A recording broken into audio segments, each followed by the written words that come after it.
Magandang araw sa inyong lahat, lalong-lalo na sa ating narrator. Sa totoo lang po, ay matagal ko nang gustong mag-share dito ng aking karanasan. Pero nung mga panahong naganap po kasi ito ay hindi pa ganoon kaboom yung mga usapang katatakutan. Kaya naman ngayon ko lamang po ito naisipang ibahagi sa inyo. Una po sa lahat ay tawagin niyo akong Bitina. Hindi ko tunay na pangalan. Isa po akong OFW sa dayuhang bansa ng Morocco.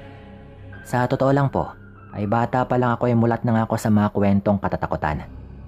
Pero hindi ko nga akalain na meron din palang aswang sa lugar na ito.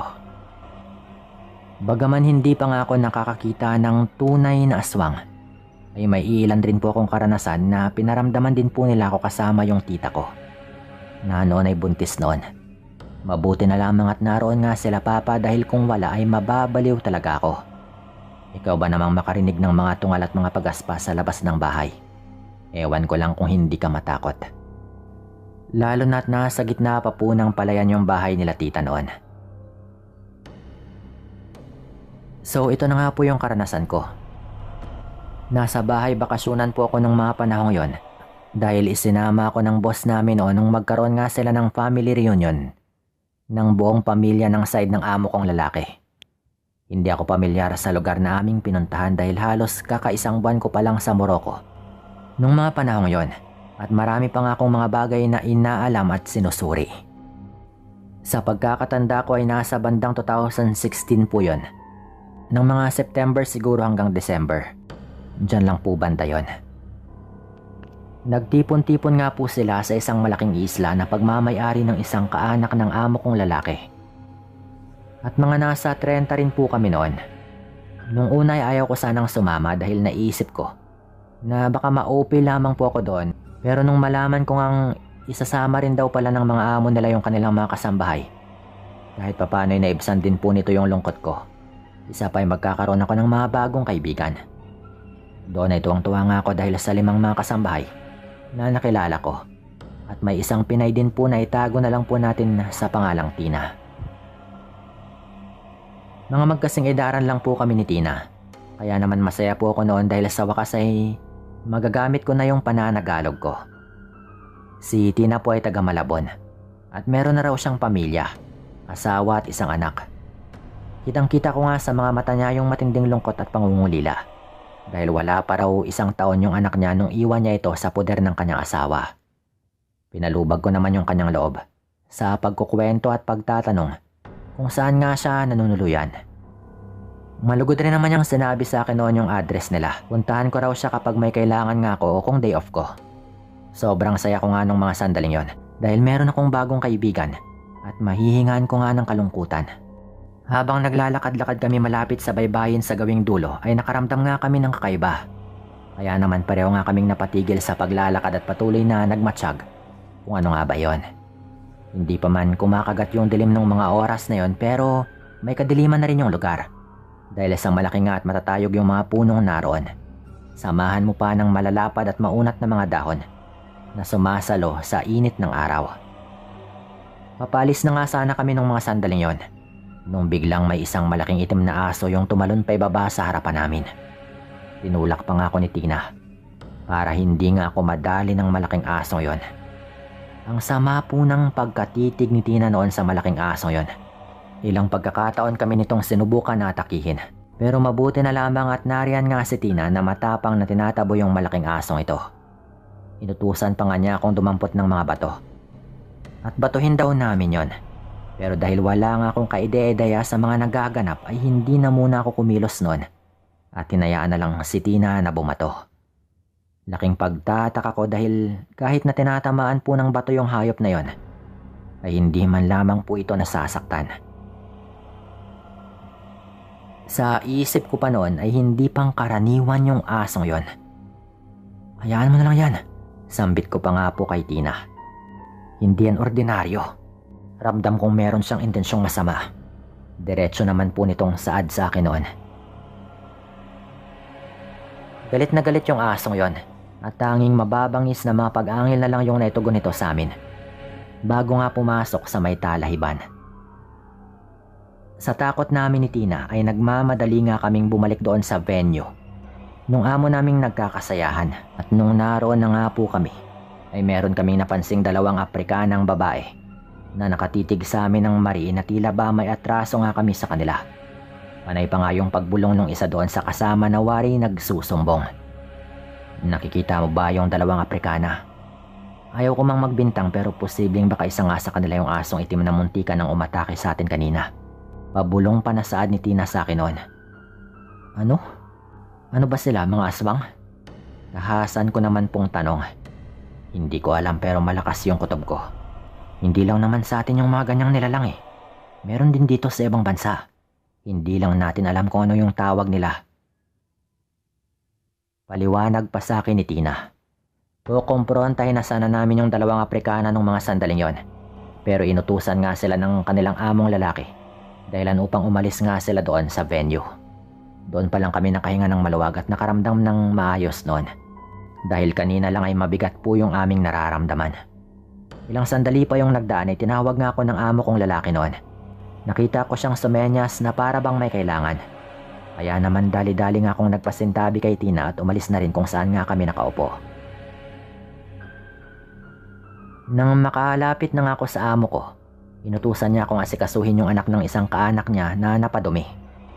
Na meron na nga sa kanyang diaper at kinakailangang palitan dahil baka magka-rashes nga ito.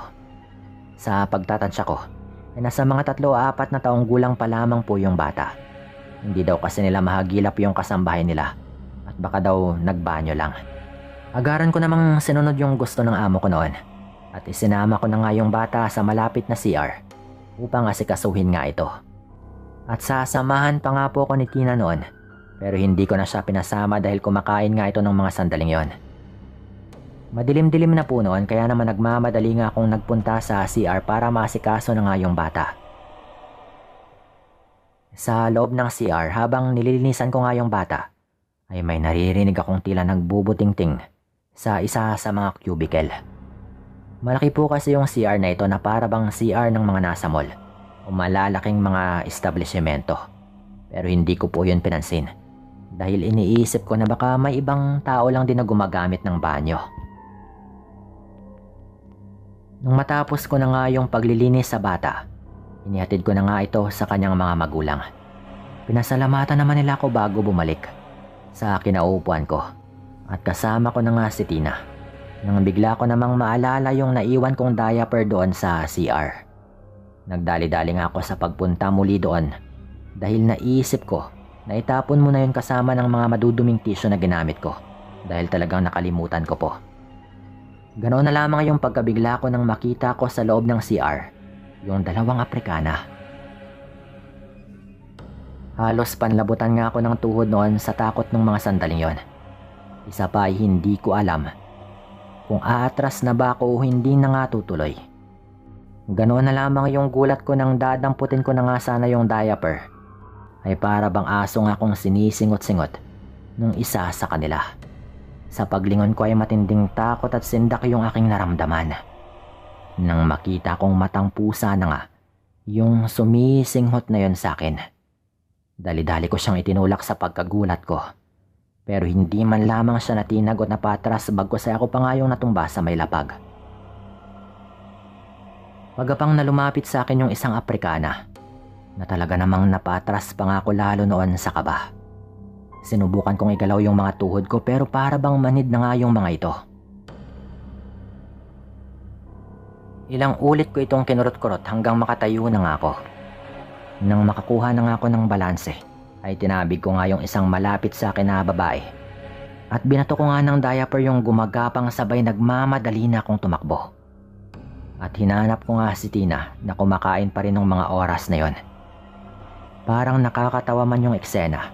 Pero talagang purong kilabot po yung naramdaman ko noon. Ganoon na lamang yung pag-aalala ni Tina sa akin noon nang makita niya akong namumutla. Kaya naman sinabi ko na nga sa kanya yung mga naganap. Doon ay kumbinsido na nga kaming dalawa ni Tina na isa nga sa mga babaeng yon yung itim na aso kanina. Kaya naman pinag-ingat nga niya ako at sinabihan na umiwas na muna ako sa sinuman. Sa dalawang yon. Mahirap na dahil hindi namin sigurado kung ano nga ba yung kakayahan ng mga yon. Nasa kasarapan na nga kami ng tulog ng anak ng amo ko na katabi ko na Nang bigla naman akong magising, nang makarinig ako na para bang may nagkakahig sa hindi kalayuan. Dali-dali kong tinignan yung cellphone ko noon at doon nga ay nakita kong pasado 2:00 na rin ng madaling araw. Dumungaw nga ako sa may labas ng bahay, pero wala naman akong nakitang kakaiba. Kaya naman panandalian ko ngang iniwan muna yung alaga ko at lumabas nga ako para umihi. Naglalakad na ako papunta sa banyo nang bigla kong maalala yung 2 Aprikana. Sa puntong yon, nakaramdam nga ako ng takot na baka makaharap ko na naman yung mga ito. Kaya naisip ko na doon na lamang sa malapit pa simpleng magbawas, total naman ay madilim na nga yung ibang bahagi doon. Papatapos na nga ako sa ginagawa ko nang bigla kong may naaninagan mula sa aking kinauupuan. Kitang-kita ko yung pagpapalit ng anyo nung isa sa 2 Aprikana bilang mabalasik na hayop. At doon ay nasabi kong tunay nga yung mga bintang namin sa kanila. Hindi to gaya ng mga tipikal na pagpapalit ng anyo na alam natin . May nakita akong ininom ng babaeng yon bago nga siya naghubad ng damit at lumuhod. Narinig ko rin na may paulit-ulit siyang binabanggit na mga kataga bago siya naging isang malaking itim na aso at humalagpo sa kadiliman ng gabi. Hindi ko alam yung gagawin ko noon. Talagang takot ako dahil ito nga yung unang karanasan kong makakita ng ganon. Papabalik na nga ako sa tinutulugan namin ng alaga ko nang bigla kong makita yung isa sa mga asong kulay itim. Umaangil po ito sa akin noon na para bang sasalakayin na nga nito ako. Napatigil ako sa aking pagtakbo at sa halip ay sinubukan kong kausapin yung asong itim na nakaharang, pero wala itong naging reaksyon at tuloy lamang sa kanyang pag-angil. Nang akma na nga itong atakihin ako, ay may lumabas rin po sa gilid ko na isang maitim na asong may mapupulang mata. Parehong itim na aso ng 2 yon, pero kitang-kita yung diferensya sa kanilang pangangatawan. Nakipagbuno nga yung asong may mapupulang mata doon sa asong payat ang pangangatawan. Hanggang sa malugi na nga sa laban yung asong mapupula yung mga mata dahil 2 nga yung kanyang nakatunggali. Pero kahit na 2 laban sa isa, ay magaling po talaga itong makipaglaban. Dito ay napaisip na nga ako noon kung bakit 3 nga yung asong itim na nasa harapan ko. Hanggang makakuha nga ng tiyempo yung asong merong mapupulang mga mata. At masakmal nga niya sa leeg yung isang papasugod na sa akin. Nung mapuruhan nga niya ito ay kusang umatras yung 2 aso noon at nawala na nga sa kadiliman ng paligid. Tumakas na po yung mga ito.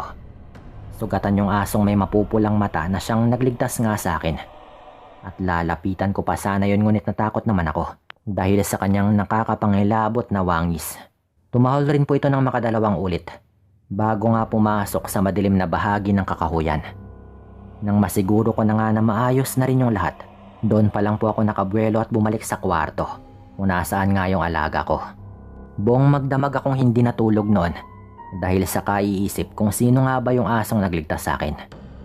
Kinabukasan ay hinanap ko nga si Tina sa kung saan, pero hindi ko na siya makita pati yung 2 aswang na Aprikana. Hindi ko po sila mahagilap noon. Bago nga maghiwa-hiwala yung aming mga amo, matapos yung reunion nila, ay nakita ko nga si Tina at nagpaalam ito sa akin ng personal. Gulat na gulat ako ng mga sandaling yun nang makita ko yung sandamukal na gasgas, mga pasa, at meron din pong mga sugat sa kanyang braso na malamang ay meron din sa iba pang parte ng katawan. Tinanong ko nga siya pero wala siyang naitugon. Bagkus ay naging tahimik lamang po ito at niyakap ako ng mahigpit bago magpaalam. Habang nasa biyahe nga kami papauwi, ay hindi mawala sa utak ko noon na baka si Tina nga yung 3 asong kulay itim na may mapupulang mga mata na siyang nagligtas rin sa akin mula doon sa 2 nilalang. Wala man akong pruweba sa hinala kong ito. Malakas po yung kutob ko na totoo yon. Lalo na nga nang makita ko yung kanyang ekspresyon sa kanyang mukha. Nang tanungin ko ito kung napano nga ba yung kanyang mga sugat. Doon ko nga napagtanto na hindi pala lahat ng aswang ay masama. Tulad ng mga naririnig natin sa mga kwento. Mula po noon, parati na nga kaming nagkikita ni Tina. At bagaman alam ko naman yung tunay niyang pagkatao, ay hindi naman po ito naging big deal. Hindi rin po talaga namin pinag-uusapan lalo at hindi ko na rin po binibring up pa yung mga ganong topic. Kinuha ko pa nga po siyang ninang noon sa aming anak. Wala akong pakialam kung nakakatakot man siya bilang aswang.